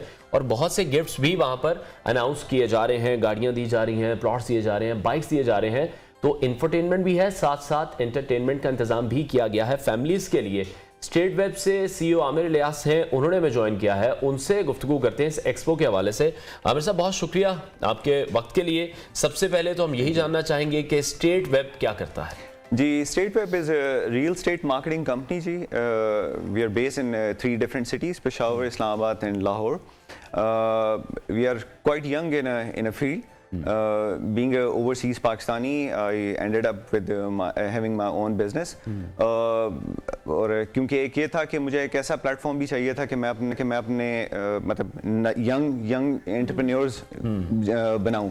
ठीक है। तो उसके लिए फिर मेरे पास ये था कि एक बैकग्राउंड, जो बिजनेस का बैकग्राउंड थोड़ा सा था, उसको कैरी करते हुए हम लोगों ने अपना ये सेटअप बनाया। और माशाल्लाह इन 2.5 years we are with 6 branches all over 3 major cities. ठीक है। और हम लोग जो हमारे प्रोजेक्ट्स हैं, हम लोग primarily capital smart city in Lahore smart city को हैंडल कर रहे हैं। ठीक है। कैपिटल स्मार्ट सिटी और ये लाहौर स्मार्ट सिटी हबीब रफ़ीक का प्रोजेक्ट है ji. Habib Rafiq they been into the business from last 60 years। Construction site पे भी थे, अब इन्होंने अपना हाउसिंग सोसाइटीज़ की हैं, बनाना शुरू की हैं, तो हम उनके लीडिंग पार्टनर्स हैं। ठीक है। इनको क्यों चूज़ किया, इसकी ये वजह थी कि जब हमने मार्केट में देखा जो प्रोडक्ट्स अवेलेबल थी, उनमें जो डेवलपर थे उनकी डिलीवरी, क्वालिटी ऑफ डिलीवरी और जो टाइम यस एंड बड़ा कंसर्न ये होता है एग्जैक्टली जी, जब भी आप कोई भी किसी को इन्वेस्टमेंट के लिए कन्विंस करते हैं तो सबसे बड़ा कंसर्न ये होता है कि मैंने जो अपनी पूरी जिंदगी की जमा पूंजी है वो मैं लगाने जा रहा हूँ, तो वो सिक्योर है देन फिर मुझे इन द लॉन्गर रन मुझे उसका बेनिफिट दे रही है। कोई जिस तरह एंड यूजर है मेजॉरिटी केसेस के अंदर वो अपने बच्चों के लिए गए। क्लाइंट्स के इन्वेस्ट करने से पहले उन एक कंसल्टेशन भी उनके साथ प्रॉपर या इंफॉर्मेशन भी ट्रांसफर की जाती है? अगर किसी किस्म के कोई लोगों के सवालात हैं या कंसर्न हैं तो ऑब्वियसली दे शुड नो, तो वो कंसल्टेशंस भी आपकी तमाम सिटीज़ में उस तरह से अवेलेबल है? एब्सोल्युटली राइट जी, और it's we call it a process जी, it's not like one fine morning आप उठते हैं और आप यू डिसाइडेड कि मैं जी कहीं इन्वेस्ट करने जा रहा हूँ। ठीक है जी, आपका एक ये होता है कि माइंडसेट तो होता है कि मैंने इन्वेस्टमेंट करने जा रहा है, क्योंकि हर कोई अपनी सेविंग को किसी फॉर्म में रख रहा होता है rather than having in cash. तो उसके बाद फिर उसकी सिलेक्शन कर रहा होता है, मैंने कहाँ करना है, कितने टाइम के लिए करना है, कौन सी प्रोडक्ट के लिए करना है या फिर कौन सी सोसाइटी के लिए करना है। तो जब ये सोसाइटीज की सिलेक्शन हो रही होती है उसमें हम लोग अपना रोल प्ले कर रहे होते हैं। ठीक है, और किस तरह से आप देख रहे हैं अभी जो एक्सपो आज से स्टार्ट हो चुकी है, लैंडस्टार जो करवा रहा है, इस एक्सपो को किस तरह देख रहे हैं, कितनी बेनिफिशियल होगी? क्योंकि अंडर वन रूफ ऑब्वियसली लोग आएंगे, उनको इन्फॉर्मेशन मिलेगी, कितनी ऑथेंटिक इन्फॉर्मेशन होगी, लोगों का ट्रस्ट भी ताकि डेवलप हो। सर ये ऐसे एक्सपोज बड़े इंपॉर्टेंट होते हैं ताकि आपको एक छत के नीचे आपको मल्टीपल प्रोडक्ट्स, मतलब आप कस्टमर वॉक इन करता है तो वो जिस तरह हम ऑप्शंस की बात कर रहे थे कि आपने इन्वेस्टमेंट करने जा रही है तो मैंने कहाँ करनी है, तो वो या तो आप सर्च करते हैं, वेब पे जाके सर्च करते हैं, या फिर ऐसे प्लेटफॉर्म्स होते हैं जहाँ आपको अपनी मतलब डिफरेंट प्रोडक्ट शोकेस की गई होती हैं। तो वहाँ से उन एक तो प्रोडक्ट के साथ जो प्रोडक्ट ओनर्स होते हैं उनके साथ इंटरेक्ट करने का मौका मिलता है, आपके जितने क्वेश्चंस होते हैं वो आंसर हो रहे होते हैं। देन फिर आपके पास ये होता है कि दूसरी साइड पे भी जब कस्टमर्स को इंटरेक्ट आप कर रहे होते हैं, उनके साथ कर रहे होते हैं, तो उनकी जो रिक्वायरमेंट है आप भी अंडरस्टैंड करके आप राइट टाइमली उसको आंसर कर सकते हैं। से फॉर इंस्टेंस कोई इन्वेस्टर्स होते हैं वो कहते हैं कि जी हमने फाइनली इधर घर बनाना है, उनकी रिक्वायरमेंट टोटली डिफरेंट होगी उनसे जो शॉर्ट टर्म इन्वेस्टमेंट करना चाहते हैं, 3 to 6 मंथ्स करना चाहते हैं, और 3 to 6 मंथ्स की इन्वेस्टमेंट जो करना चाह रहे हैं उनकी रिक्वायरमेंट डिफरेंट होगी जो 1 साल से 2 साल पे चलना चाहते हैं। तो ऑब्वियसली हर एक का माइंडसेट जिस तरह डिफरेंट होता है तो आपको उनके हिसाब से उनको हैंडल करना पड़ता है। तो आपको ये बताना पड़ता है कि अच्छा ये वाली प्रोडक्ट्स अगर आपने शॉर्ट टर्म में जाना है तो कितना आपको कितना बेनिफिशियल आपके लिए रहेंगी, अगर आप लॉन्ग टर्म में जाना चाहते हैं तो किस तरह कर रहे होते हैं, क्योंकि जिस तरह रियल एस्टेट की मार्केट है डिफरेंट मार्केट्स की तरह ये भी बड़ी वॉलेटाइल होती है, बड़ी फ्रेजाइल है कि थोड़ा सा जिस तरह अभी पॉलिटिकल इंस्टेबिलिटी की हम बात करते हैं, इकोनॉमिक इंस्टेबिलिटी की बात करते हैं, तो एकदम मार्केट से लिक्विडिटी खत्म हो जाती है, वो एक it's a sort of panic much जाती है। जब पैनिक हो रही होती है तो फिर जितने विलिंगली करना भी चाह रहे होते हैं तो वो भी रोक लेते हैं कि क्या हो रहा है। तो जैसे कि अभी आपने जिक्र किया, हम एक्सपो का भी जिक्र करें, बहुत सारे लोग इन्वेस्ट करते हैं अपनी पूरी ज़िंदगी की जमा पूंजी लगा देते हैं किसी एक जगह पर, लेकिन उसके बाद जब देखें कंस्ट्रक्शन की बारी आती है तो वो सबसे जो मेन जो मुश्किल पड़ाव होता है वो तो होता है कि आपने जगह कौन सी सिलेक्ट करनी है, लेकिन कंस्ट्रक्शन के बारे में बहुत सारे लोगों को नो हाउ नहीं होती, और जब वो की जाती है तो उसमें बहुत सारी गलतियां, क्योंकि कंसल्टेशन नहीं होती, इतना आइडिया नहीं होता, कॉन्सेप्ट्स क्लियर नहीं होते, और जब आपका चाहे वो कमर्शियल प्लान है या चाहे फिर आप अपना रेजिडेंशियल ख्वाब आप पूरा कर रहे हैं तो फिर बाद उनके जो मसले मसाइल हैं जब वो निकलते हैं तो आई थिंक इसके वो भी एक बड़ा मुश्किल होता मसले रहते हैं। जैसे लोग अगर घर बना रहे हैं क्योंकि वो एक ठेकेदार सिस्टम है वो भी खत्म नहीं हो पा रहा, हमारे यहाँ से जो प्रॉपर आर्किटेक्ट हैं उनको हम हायर नहीं करते हैं, हम देखते हैं कि बाद में अगर जब घर भी बन जाता है, वॉशरूम्स की अगर बात करें वहां से लीकेज स्टार्ट हो जाती है, सेम आ जाती है घरों में, तो बहुत से इश्यूज होते हैं। Absolutely right ji, spot on ji. इसीलिए जब हम लोग कहते हैं हम we are part of Habib Rafiq group, smart cities की बात करते हैं, तो इधर सिर्फ हम प्लॉट्स की बात नहीं कर रहे, यहाँ विलास हैं, विलास की कंस्ट्रक्शन हो चुकी हुई है, हैंडओवर होने जा रहे हैं, इसके अलावा वर्टिकल्स जो हैं वर्टिकल्स की तरफ भी जा रहे हैं। तो ये इतने वास्ट एक्सपीरियंस के साथ जब ये लोग आ रहे हैं, कंस्ट्रक्शन का इतना वास्ट एक्सपीरियंस है, तो आपको रेडीमेड प्रोडक्ट दे रहे हैं, तो आपका ये हेडेक आपका खत्म हो जाता है कि आप पहले प्लॉट लें, देन वो you have to go through the whole cycle, जिसमें से आपने पहले ठेकेदार को हायर करना है, देन फिर उसमें से क्वालिटी को करना है, और देन ऑब्वियसली फिर आपकी क्वालिटी कंस्ट्रक्शन मिल रही है। यस, आपको रेडीमेड आपको मिल रही है। आप मतलब obviously it's like different dishes on a table, तो आप उसमें से एक चूज करते हैं, मुझे रेडीमेड घर चाहिए, कंस्ट्रक्टेड हाउस चाहिए, तो आपको वो भी मिल जाता है। तो और ना सिर्फ हम देख रहे हैं, अगर आप साइट पे इनकी जाएं, इवन लाहौर जाएं और कैपिटल स्मार्ट सिटी इस्लामाबाद की तरफ जाएं, तो आप दोनों तरफ देखेंगे कि क्वालिटी, कंस्ट्रक्शन की क्वालिटी का लेवल क्या है। ठीक है। अच्छा आमिर साहब, एक और बड़ा कंसर्न जो है ओवरसीज पाकिस्तानी का, कि वो सबसे ज़्यादा रेमिटेंस भेजते हैं, सबसे ज़्यादा प्रॉपर्टी बाय करते हैं पाकिस्तान में भी अपने पैसे को सेव करने के लिए, लेकिन अभी कुछ रुझान इस तरह से देखने में आ रहा है, हमारी करेंसी जिस तरह से डिवैल्यू हो रही है, डॉलर ऊपर चला गया है, फिर अब रियल एस्टेट में भी देखें तो डाउनफॉल आ रहा है, तो आपको लग रहा है कि ओवरसीज पाकिस्तानियों ने भी हाथ खींच लिया है, वो भी बाइंग नहीं कर रहे, पैसा नहीं भेज रहे? बड़ा ज़बरदस्त क्वेश्चन, बीइंग ओवरसीज पाकिस्तानी, क्योंकि मैं भी रिसेंटली मूव हूँ जी, ये बिल्कुल हमारे कंसर्न्स यही हो रहे होते हैं। ये वाला टाइम मैं प्रीवियस टाइम से थोड़ा सा कंपेयर अगर करूँ तो मुझे 2 मिनट दीजिएगा, तो वो थोड़ा सा डिफरेंट है। यस, अभी ज़्यादा कंसर्न ये बन रहे हैं कि क्योंकि इंस्टेबिलिटी, अगर हम पॉलिटिकल और इकोनॉमिक इंस्टेबिलिटी देखते हैं तो कहते हैं कि rather than sending money back to Pakistan, जो कि डीवैल्यू करेंसी हुई है, अगर मैं इसी करेंसी को होल्ड करता हूं तो मुझे एप्रिसिएशन अगर जिस इन्वेस्टमेंट में मैं कर रहा हूं, से कि वहां 20% हो रही है, तो मेरे पास 20 to 30% यहाँ डेप्रिसिएशन जो हुई है, तो मैं फिर भी मैं अपने पास होल्ड करते हुए, एक तो मैं रिस्क फ्री हो गया, मैं कोई रिस्क नहीं ले रहा, फिर मेरे पास फिर भी मेरे पास हाथ में मेरे पैसे रह जाते हैं।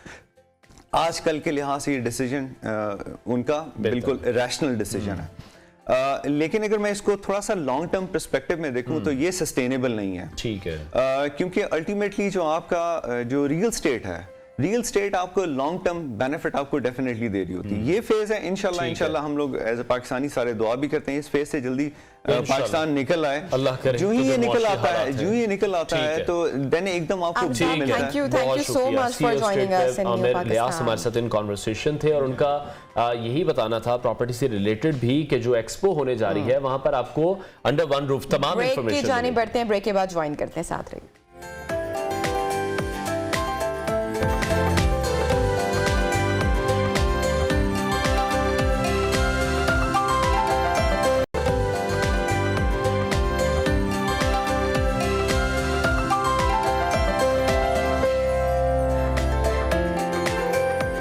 Welcome back. ब्रेक पर जाने से पहले हम बात कर रहे थे प्रॉपर्टी एंड लिविंग एक्सपो की, तो गेस्ट ने मैं ज्वाइन किया है स्टूडियो में सरमद हबीब हैं जो कि एच डॉट को रिप्रेजेंट कर रहे हैं, और डॉक्टर आसिम खान हैं जो कि इस इवेंट के चीफ ऑर्गेनाइजर हैं।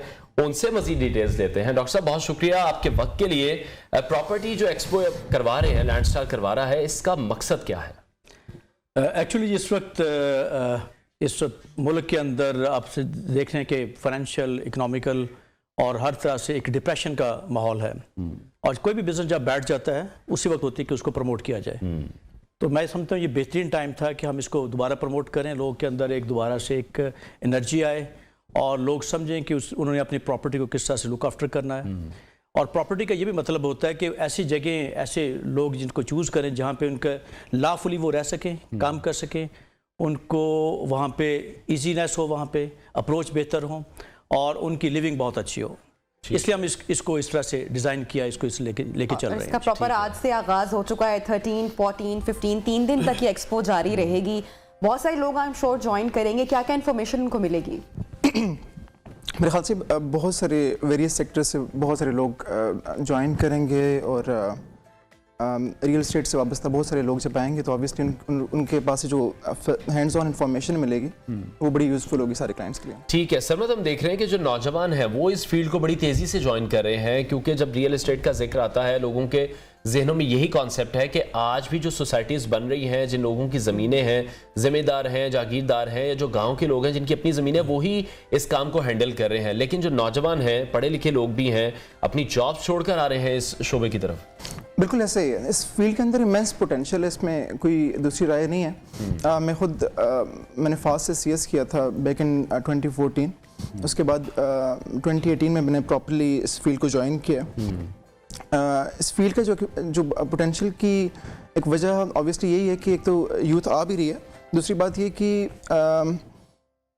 बहुत एक्स्ट्रॉर्डनरी लेवल पे डेवलपमेंट और इस तरह के कंस्ट्रक्शन के काम चल रहे हैं, जिस वजह से ये फील्ड ऑब्वियसली एक्सेल करी जा रही है दिन ब दिन, और रुझान भी इसी वजह से ज़्यादा है शायद। डॉक्टर साहब, बहुत ज़बरदस्त ये एक्सपो का आगाज़ आज से हो चुका है। प्रॉपर्टी एक्सपो में कौन कौन सी कंपनीज आ रही हैं, शिरकत कर रही हैं, और क्या कहाँ से लोग आ रहे हैं? ये पूरे पंजाब से ही और इस्लामाबाद समेत, इसमें फैसलाबाद है, जंग है, मुल्तान से कंपनीज आई हैं, लाहौर की तो काफ़ी ज़्यादा इसमें पार्टिसिपेशन है, और स्पेशली इस्लामाबाद से भी इस दफ़ा पहली दफ़ा है कि यहाँ पे लाहौर में आके वो एक्सपो में पार्टिसिपेट कर रहे हैं। ठीक है। जैसे मैं आपको बता रहा था कि इसमें जो असल फैक्टर है वो लिविंग है। अगर थोड़ा सा पीछे जाएँ, कोई 15-20 साल पीछे, हमें लिविंग का हमारा जो लेवल थे वो थे नहीं, जिसने जैसा घर बनाना चाह बना लिया, और कोई वेंटिलेशन नहीं है घर के अंदर, रिटार्ड ग्रोथ थी फैमिलीज़ की, बच्चों की एरिएशन के प्रॉब्लम थे। अब ये बड़े डिज़ाइंड हैं सब कुछ, आपको पता कि इस सोसाइटी के अंदर अपने कितनी ओपन स्पेस छोड़नी है, रोड्स का स्टाइल क्या होना चाहिए, मौजूद है वहाँ पर, लिविंग कैसी होनी चाहिए। तो ये जो एक अच्छी लिविंग है और एक जो स्टैंडर्ड्स हैं उसको मीट कर रही है। 15-16 साल, मतलब हम अगर अपने पेरेंट्स की बात कर लें तो उनका जो तर्ज ज़िंदगी था दैट वाज क्वाइट सिंपल, सादा था। हमारे घरों का जो रहन सहन था वो बहुत डिफरेंट था। लोग खुले आसमान तले चांद तारों को देखते हुए सोना पसंद करते थे, बरामदे और खुले सहन होते थे। अब लोग शहरों से भी अंदरून वहाँ से निकलकर सोसाइटीज़ में जाना, जो गेटेड सोसाइटीज़ हैं, जो सिक्योर सोसाइटीज़ हैं, वहाँ पर जाना पसंद करते हैं, और वो ये चाहते हैं कि यहाँ पर हर तरह की फैसिलिटी मौजूद हो, हॉस्पिटल से लेकर बच्चों के स्कूल से लेकर ग्रोसरी स्टोर, एवरीथिंग। जी, आपने एक बड़ा अच्छा लफ्ज़ यूज़ किया, सिक्योर। तो जो सिक्योरिटी है, दिस इज़ ये बेस है किसी भी इंसान भी, किसी सोसाइटी की, किसी लिविंग की। तो सिक्योरिटी ये मेजर थ्रेट है इस वक्त। दूसरा जो उस वक्त हमारा एक जो अच्छा था उस दौर में, वो पॉल्यूशन नहीं थी। अभी हमारे पास पॉल्यूशन बहुत ज़्यादा है, उसमें हमारी अपनी भी सोसाइटी की या गवर्नमेंट की भी थोड़ी सी नेग्लिजेंस है। उसको तो हम यहाँ पे आप आज के दिन में डिस्कस नहीं कर रहे, लेकिन इन खुली सोसाइटीज़ के एक बेनिफिट है कि लोगों को स्पेस मिलती है, बच्चों को खेलने के ग्राउंड भी मिल जाते हैं, और जो हमारे दौर में भी ऐसा था कि हमारे पास ग्राउंड्स थे खेलने के लिए। तो अब जो नई सोसाइटी हैं, जो बंद हमारे अंदरूनी लाहौर है, वहाँ पे आप देखें स्ट्रीट बहुत नैरो हैं और घरों के अंदर वेंटिलेशन नहीं है।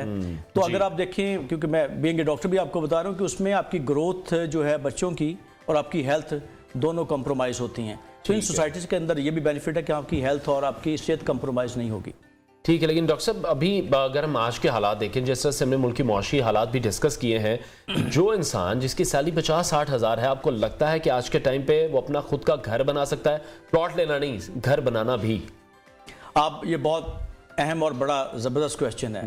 एक तो इन्होंने जितने भी लोग आए हैं उन्होंने जो वहाँ पे ऑप्शंस दी हैं, ऑफर्स दी हैं, वो बड़े लो लेवल पे दिए हैं। अगर किसी के पास 10,000 है तो वो 10,000 से भी आपने वो जो किस्तें हैं वो अदा करके अपना प्लॉट ले सकता है। पहली बात तो ये है। दूसरा तो गवर्नमेंट की इसके अंदर एक पूरी दुनिया के अंदर लोनिंग होती है, और जो रियल उसमें फाइनेंशियल लोनिंग होती है, उसमें बहुत ज़्यादा, जैसे हमारे पास जहाँ जो शरह सूद है वो बहुत हाई है, तो लोग अपने घर नहीं बना पाते। अगर उसको रियलिटी बेस पे किया जाए जैसे इंटरनेशनली होता है, तो मेरा ख्याल लोगों की लिविंग भी अच्छी हो जाएगी और उनको अपना घर बनाना भी आसान हो जाएगा। ठीक है। अच्छा सरमद, H.Dot जो है वो इस एक्सपो में लोगों के लिए क्या कर रहा है? क्योंकि लोगों को अपनी जो इन्वेस्टमेंट है उसको सिक्योर भी करना है, क्योंकि बहुत से स्कैम्स हमने देखे माजी में भी, रियल एस्टेट सेक्टर को लेकर बहुत सारे स्कैम्स हुए हैं, लोग बहुत तंग हुए हैं, और बहुत से ऐसे केसेस हुए हैं जिनको हम, इतने केसेस हैं कि हम डिस्कस भी नहीं शायद कर सकते।